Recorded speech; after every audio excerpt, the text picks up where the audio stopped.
하나님의 말씀을 봉독해 드립니다. 고린도전서 12장 31절에서 13장 7절까지입니다. 이제 제가 말씀을 봉독합니다. 너희는 더욱 큰 은사를 사모하라. 내가 또한 가장 좋은 길을 너희에게 보이리라. 내가 사람의 방언과 천사의 말을 할지라도 사랑이 없으면 소리나는 구리와 울리는 꽹과리가 되고, 내가 예언하는 능력이 있어 모든 비밀과 모든 지식을 알고 또 산을 옮길 만한 모든 믿음이 있을지라도 사랑이 없으면 내가 아무것도 아니요, 내가 내게 있는 모든 것으로 구제하고 또 내 몸을 불사르게 내줄지라도 사랑이 없으면 내게 아무 유익이 없느니라. 사랑은 오래 참고 사랑은 온유하며 시기하지 아니하며 사랑은 자랑하지 아니하며 교만하지 아니하며 무례히 행하지 아니하며 자기의 유익을 구하지 아니하며 성내지 아니하며 악한 것을 생각하지 아니하며 불의를 기뻐하지 아니하며 진리와 함께 기뻐하고 모든 것을 참으며 모든 것을 믿으며 모든 것을 바라며 모든 것을 견디느니라. 아멘. 기도드립니다. 하나님, 제가 이 시간 말씀 전할 때에 연약한 종을 붙드셔서 진리의 말씀을 바로 증언하며 하나님께 영광이요 저에게 은혜 되게 하시옵소서. 예수님 이름으로 기도합니다. 아멘. 고린도전서 12장과 14장은 영적인 은사들에 관한 말씀입니다. 은사라는 말에 대해서 오해하는 분들이 계세요. 은사를 생각할 때 이 병을 고치는 은사나 또 방언의 은사 등 초자연적인 또 기적적인 은사 등만을 생각합니다. 그래서 은사, 교회 이런 표현을 쓰는데 그것은 오해입니다. 이런 초자연적이고 기적적인 은사 외에 다른 많은 은사들이 있죠. 이 은사나 말을 하기도 하고 또 영적인 은사라는 표현을 쓰기도 하죠. Spiritual gifts라고 표현을 하기도 합니다. 은사와 직분은 다르다. 제가 여러 차례 여러분들에게 말씀을 드렸는데 기억하실지 모르겠어요. 제가 말하는 이 직분은 좁은 의미에서 성경이 말하는 직분을 뜻하는데, 성경에서 말하는 직분은 현재로서는 두 가지밖에 없습니다. 물론 과거에 사도도 직분이었습니다마는 사도를 제외하고 현재 지금 교회 안에 있는 직분은 두 가지이다. 감독 혹은 장로라 부르기도 하고 장로와 감독은 같은 것입니다. 또 하나는 집사라는 직분인데 이 두 직분밖에 없습니다. 물론 여기서 말하는 집사는 현재 안수 집사님을 가리킵니다. 목사도 장로입니다. 이 두 직분을 가리켜서 우리 교회법에서는 항존직이라고 부릅니다. 이 말은요, 한 번 장로되면 평생 장로된다는 그런 뜻이 아닙니다. 이 말은 시대가 지나고 또 변해도 성경이 말하는 항존하는, 항상 있는 직분이기 때문에 항존직이라고 부릅니다. 교회 안에는 우리 서리 집사님, 1년에 해마다 세우는 서리 집사님도 있고 권사님도 있고 전도사도 있지만은 이런 직을 가리켜 임시직이라 부릅니다. 우리 개역 개정판 한글 성경 고린도전서 12장 5절에 직분이라는 말이 나오는데 이전 개역판에서는 직임이라고 번역을 했죠. 그런데 이 직분이라는 이 번역이 제가 지금 말씀드리는 이 직분 개념을 혼동을 불러일으키기 때문에 조금 번역을 달리 했으면 어떨까 하는 생각이 들어요. 이 직분으로 번역된 이 말은 섬김 혹은 봉사라는 뜻이에요. 물론 장로님이든 집사님이든 직분 가진 분든 또는 직분을 가지지 않든 다 교회 안에서는 모든 은사 가진 분들이 교회를 섬기는 것, 이것이 섬김입니다.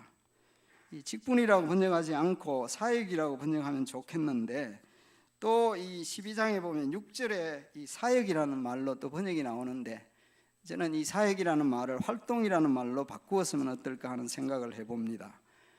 성삼위 하나님이 이 성령님과 관계된 것을 은사로 말을 했고, 이 12장에 우리 주님과 관련해서는 사역, 우리 하나님과 관련해서는 활동이라는 말로 차라리 번역하면 어떨까 하는 생각을 해봅니다. 이 직분이라는 것은요, 즉 장로와 안수 집사님은 자격 여부를 따져야 합니다. 자격이 필요합니다. 퀄리피케이션이 있어야 돼요. 그래서 그 자격에 대해서 디모데전서와 디도서에서 말을 합니다. 이 직분은 선출이 되거나 임명을 통해서 주어집니다. 하지만 은사는 어떻습니까? 은사는, 영적 은사는 거듭난 그리스도인들, 참 그리스도인들은 다 가지고 있습니다. 성도라면 한 가지 이상의 은사를 가지고 있습니다. 그래서 은사는 임명이나 선출과는 전혀 상관이 없습니다. 물론 과거에 사도도 은사이기도 하고 직분이기도 했은 특이한 경우가 있습니다만은, 성도 여러분, 여러분은 모두 영적인 은사들을 가지고 있어요. 영적인 은사들을 다 가지고 있다는 사실입니다. 예언의 은사에 대해서는 설명이 필요한데, 이 설교가 일종의, 요즘으로 말하면 예언의 은사라고도 할 수 있어요. 제가 가진 은사라면 이제 이 목사로서 또는 직분으로서 이 장로의 직분을 가지고 있지만은, 하나님이 은사를 주셔서 가르치거나 설교를 하는 것이죠. 여러분들도 그래요. 성도들 가운데에 가르침의 은사를 가진 분들이 있어요. 그분들은 훈련을 받고 가르쳐야 합니다. 목자의 은사를 가진 분들이 있습니다. 목사님 같이 교인들을 돌보는 일을 그분은 하셔야 합니다. 위로의 은사가 있고요, 자비를 베푸는 은사가 있고, 구제의 은사가 있습니다. 다스리는 은사도 있고요, 전도는 명령이면서 또한 은사일 수도 있어요. 모든 이들이 다 전도해야 합니다. 명령으로 주어졌는데 또한 은사를 가진 분도 있다는 것입니다. 이렇게 모든 여러 가지 은사들을 이 12장에서, 고린도 12장에서 언급을 하고, 그 외에 성경에 여러 부분들이 있잖아요. 에베소 4장이라든지 로마서 12장이라든지 베드로전서 4장에 다 은사와 관련된 말씀이에요. 그런데 이런 은사를 쓰든지 직분을 이행하든지 다 이것은 섬김이라 하는 겁니다. 이 은사를 하나님이 우리에게 주신 것은 내 자신을 드러내라고 하는 것이 아니고 하나님의 교회를 섬기도록 주신 것입니다. 그런데 특별히 좁은 의미에 있어서 섬김의 은사도 또 있어요. 전체가 다 섬김이지만 그 가운데에 은사 중에 섬김도 있다. 이제 이 부분이 제일 많다고 할 수 있습니다. 주방에서 음식 만드는 것도 일종의 섬김의 은사이고, 청소한다든지 이것도 섬김과 관련된다고 할 수가 있겠습니다. 이렇게 여러 가지 은사들을 잘 우리 교인들은, 성도들이 다 사용해서 사역하는 것을 팀 미니스트리라, 팀 사역이라 부르는 것입니다. 그래서 여러분들이 은사를 발견하고 은사를 써야 합니다. 쓰지 않는 것은 하나님 앞에 잘못하는 거예요. 여러분들이 각자 나에게는 하나님이 어떤 영적인 은사를 주셨는가 스스로 찾아내야 돼요. 말씀을 통해서. 그래서 그 은사를 써야 된다.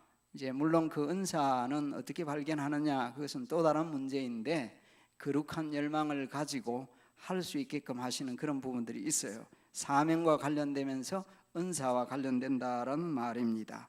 누구든지 그렇습니다. 노인들도 그러해요. 할 수 없으면 기도 명단 두고 기도하는 것도 내가 해야 할 일이다. 음식 만들어 제공할 수도 있습니다. 차 라이드도 할 수 있습니다. 성도 여러분, 그렇게 하셔야 됩니다.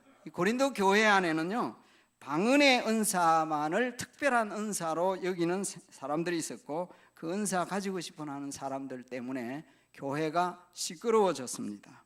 그래서 사도 바울께서는 그렇기 때문에 이 교회의 질서를 세워야겠다는 생각 때문에 이 은사를 얘기하고, 또 그 가운데서 오늘 주신 이런 말씀을 하는 거예요. 사도 바울께서는 여러 가지 은사들을 말씀하시고 난 뒤에 고린도전서 12장 31절, 제가 오늘 읽어드린 말씀이죠. 너희는 더욱 큰 은사를 사모하라라고 표현을 했습니다. 방언이 더욱 큰 은사가 아니에요. 더욱 큰 은사가 있다는 말이에요. 그러면 더욱 큰 은사는 뭐냐? 더욱 큰 은사는 한 가지 은사만을 뜻하지 않습니다. The greater gifts, 여러 가지 은사가 있는데 더욱 큰 은사가 있다는 말이에요. 사도 바울께서는 고린도전서 12장 28절부터 28절에 그리 됐습니다. 첫째, 둘째, 셋째라는 말을 썼습니다. 첫째는 사도요, 둘째는 선지자요, 셋째는 교사요라고 했습니다. 이것은 은사가 발생한 역사적 순서를 가리키는 말이라기보다 교회의 질서를 위해서 교회가 가장 우선순위에 두어야 할 은사들이 있다라는 말이고, 그것이 바로 그런 은사라는 거예요.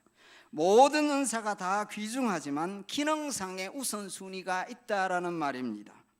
14장 1절에 보면 신령한 것들을 사모하라 라는 표현이 있어요. 여기서 신령한 것들은 spiritual gifts를 말합니다. 즉 영적인 은사들을 가리킵니다. 그런데 그 가운데 특별히 예언을 사모하라고 했습니다. 이것은 이 예언은 하나님의 말씀을 가리키는데 개인이 예언하고 싶다, 예언하겠다 이런 말이라기보다 교회가 예언의 은사에 대하여 우선순위를 두라, 교회가 하나님의 말씀을 최우선순위에 두어야 한다라는 말입니다. 성도 여러분, 우리는 무엇보다도 하나님의 말씀을 최우선순위에 두고 사모해야 합니다. 즉 사도, 선지자, 교사는 하나님의 말씀과 관련됩니다. 말씀을 선포하고 가르치는 이런 일입니다. 그래서 우리는 하나님의 말씀을 잘 듣고 배우고 지켜 행해야 합니다. 여기에 최우선순위를 두라라는 것이 고린도 교회를 향하여 하신 말씀이고 오늘날 교회를 두고 하신 말씀입니다. 이런 말씀을 하시고 난 뒤에 12장 31절의 하반절에 내가 또한 가장 좋은 길을 너희에게 보이리라 하셨습니다. 그러면 가장 좋은 길은 뭐냐? The most excellent way, 이게 뭐냐? 가장 좋은 길은 무엇이냐? 은사를 사용하는 가장 탁월한 방식을 보여주겠다는 것입니다. 그리고 이제 13장의 말씀을 한 거예요.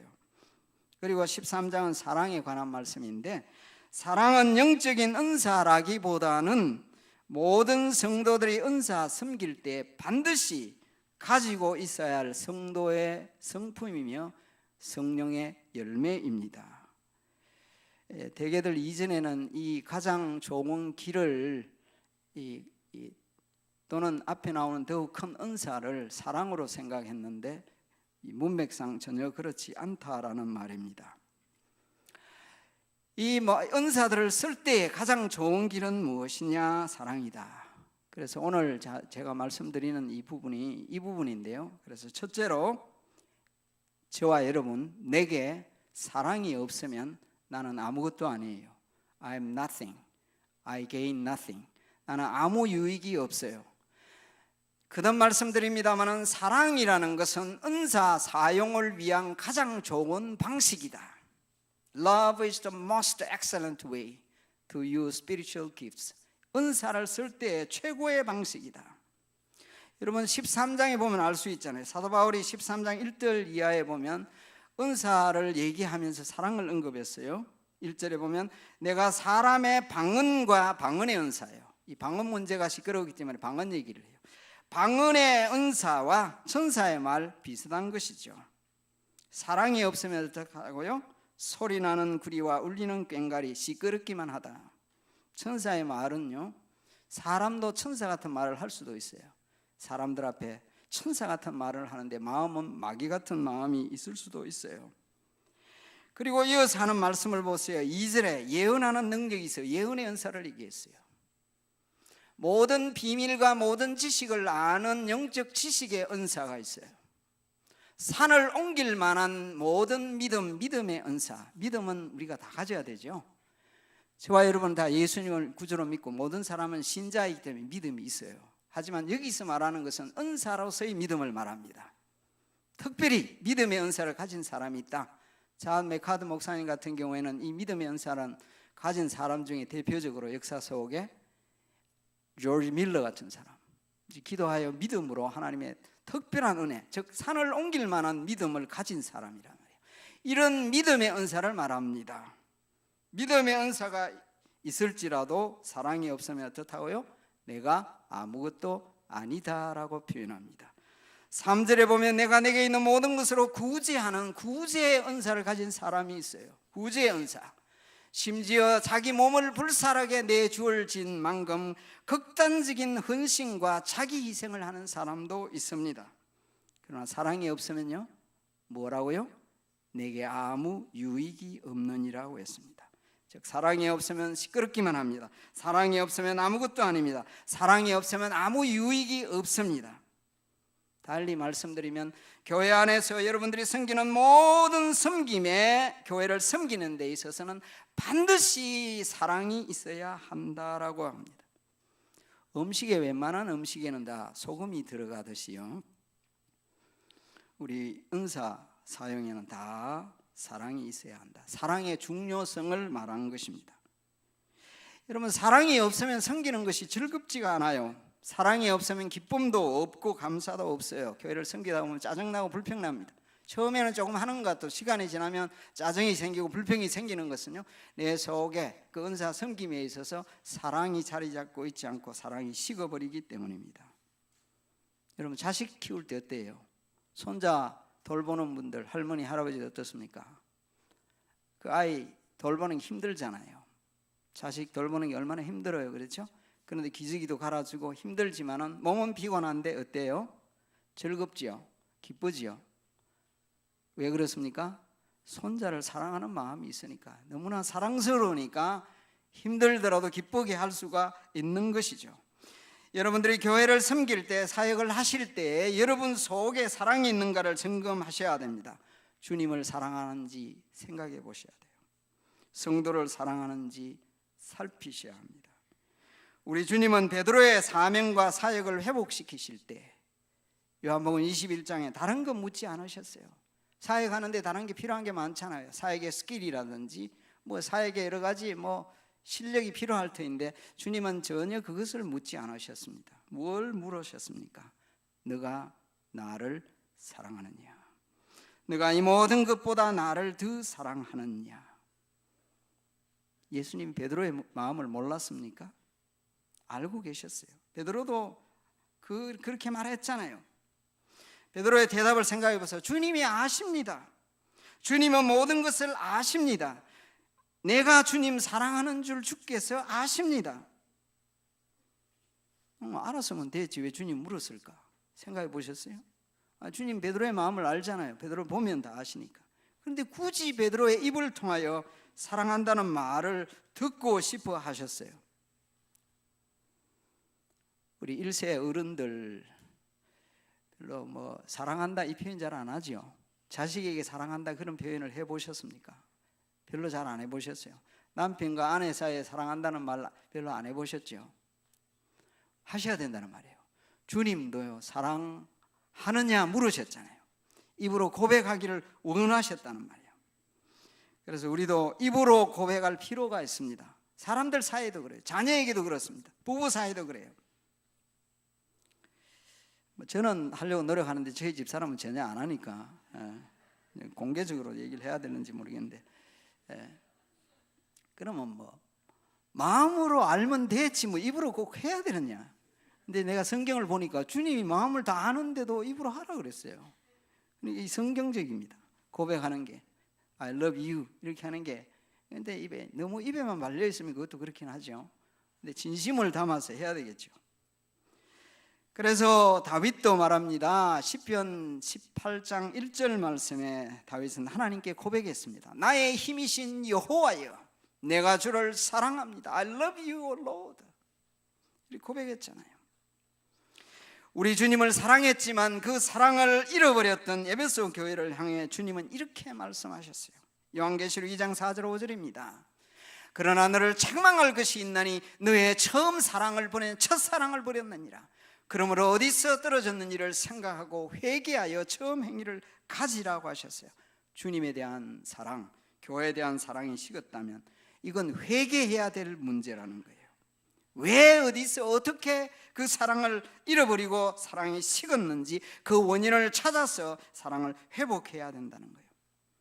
그래서 남편과 아내는 마땅히 서로 사랑해야 할 대상이잖아요. 그런데도 불구하고 어떤 경우에는 사랑하기는커녕 미워하고 있으면 그 원인 찾아내고 회복해야 합니다. 회개해야 합니다. 부모와 자식 사이에 사랑이 없고 증오심이 혹시 있다면 회개해야 합니다. 그리고 사랑을 회복해야 합니다. 두 번째 말씀드리고 싶은 것은 이 사랑의 특징입니다. 사랑은 어떤 특징을 가지고 있느냐? 제가 이제 이 13장에 나오는 내용을 좀 요약을 해보았습니다. 정리를 해보았습니다. 이 사랑은 이타적이다. 그래서 사랑은요, 시기하지 않고 자랑하지 않습니다. 사랑은 교만하지 않습니다. 사랑은 무례하지 않습니다. 예의를 벗어난 건 사랑이 아니에요. 쉽게 화를 내지 않습니다. 사랑은 인내합니다. 사랑은 온유합니다. 사랑은 항상 상대방의 입장에서 생각하고 말하고 행동합니다. 사랑하면 다른 사람을 배려합니다. 내 중심이 아니고 타인 중심이요. 내가 좋아하는데 이런 방식으로가 아니고 상대방이 이렇게 하면 좋아할까 싫어할까를 생각하고 말하고 행동하는 거죠. 여러분이나 저나 미국에 오래 살다 보면, 제가 한국 갔다 온 얘기를 자꾸 하니까 양해하십시오. 뭐 얼마 되지 않았으니까. 미국에 살다 보면 한국 가면 모든 것이 생소하잖아요. 서툴잖아요. 그래서 사실은 뭐 전철, 기차 타는 것도 쉽지 않습니다. 누군가가 도와줘야 돼요. 제게는 아직 미혼인 남동생이, 나이가 좀 들은 남동생이 있는데 중국에서 생활하고 이제 한국을 주로 왕래를 합니다. 근데 제가 한국 가서 이제 기차 타고 지하철 타고 뭐 전철 타고 다닌다 하니까 되게 불안해 보였던가 봐요. 저기 헤매면 어떨까, 고생하지 않나, 걱정이 많이 되었던지 하나부터 열까지 다 초등학생이 하듯이 설명을 해주더라고요. 다 해가지고는 또 제가 제 폰에다가 또 입력을 해주고, 거기다가 한국 가면 카카오톡 쓰기가 참 좋은데 이 와이파이 있는 데만 쓰지거든요. 그런데도 또 조그마한 기기를 하나 또 붙여줘 가지고는 아무 데서나 통화할 수 있도록 또 그것까지도 주고, 제가 이제 정말 얼마나 감사한지 몰라요. 뭐 자기가 굉장히 바쁜 것 같은데 굳이 가지도 않아도 될 일에 따라가서는 그냥 내가 한국말을 다 하는데도 대신 한국말을 해줘. 내가 영어만 하는 줄 알고 다 얘기도 해주고, 그래서 정말 제 마음이 정말 아주 따뜻해졌습니다. 정말 더 웃기는 일이 90 넘은 할머니가 저하고 동생하고 밖에 나간다니까 차 조심해라 이렇게 하더라고요. 제가 동생이 하는 말이 옛말이 하나도 틀리지 않네요. 90 넘어가 60대 아들에게 차 조심해라 하더니 우리 어머니도 그래 하시네요. 그게 사랑하기 때문에 자연스럽게 나오는 말이겠죠. 그래서 저는 참 형제들이 좋구나. 제가 왜냐하면 여러분 알다시피 형제들하고 지낸 시간이 별로 없잖아요. 이게 30년 이상의 세월을 보면서 이 형제들은 지금 6남매인데 5남매는 한국에 다 있으니까 제 동생이 어떤 성격인지 뭐 어떤 삶을 사는지 몰랐잖아요. 근데 이번에 가서 이렇게 지내면서 참 형제 자매라는 것이 이렇게 참 좋은 것이구나. 물론 여기 이제 처가 식구들이 있지만은 또 다른 생각을 하게 된 거죠. 그러면서 제 마음이 좀 짠해지는 생각이 들고, 가족과 지내는 게 얼마나 좋으냐, 또 형제 자매 가족들이 얼마나 좋습니까? 성도 여러분 삶 속에 여러분 주변의 모든 가족들, 친지들 항상 가깝게 지내시고요, 사랑하며 생활하시기 바랍니다. 얼마나 짧은 인생이에요. 그리고 기억할 것은 교회는 확장된 가족입니다. Extended family. 기억하십시오. 여기 있는 우리 모두는 가족입니다. 그렇게 믿으십니까? 성경이 말하고 있잖아요. 우리는 다 가족입니다. 허물도 덮어주고 사랑해야 할 대상들이란 말이에요. 그래서 사랑하면 아깝지도 않는 것이죠. 사랑하면서 살아가시기를 바랍니다. 두 번째 말씀드리고 싶은 것은 사랑은 진리와 함께 기뻐합니다. 그러나 타인의 잘못을 마음에 계속 담고 있지는 않아요. 사랑은 거짓되지 않습니다. 잘못한 걸 보고 죄 지어도 괜찮아, 이건 사랑이 아닙니다. 사랑은 죄 짓는 사람 보면 안타까워합니다. 죄 지은 사람을 불쌍히 여깁니다. 하지만 또한 사랑은 용서를 하며 허물도 덮어줍니다. 이미 지나간 그 일에 대하여 용서하고 지나간 것에 대하여 다른 사람의 잘못을 계속 끄집어내는 사람 있죠. 과거에 뭘 어떻게 했고, 그건 사랑이 아닌 것이죠. 사랑은 용서합니다. 사랑은 과거를 묻지 않습니다. 잘못했다 하면 그걸 다 과거로 묻지 않는다는 거예요. 이런 사랑이 우리에게 필요하죠. 마지막으로는요, 사랑에는 소망과 믿음이 있습니다. 오늘 그 말씀에 보면 바라고 견디고 믿는다라는 말이 있죠. 제 여동생 바로 밑에 여동생 내외는 선생님인데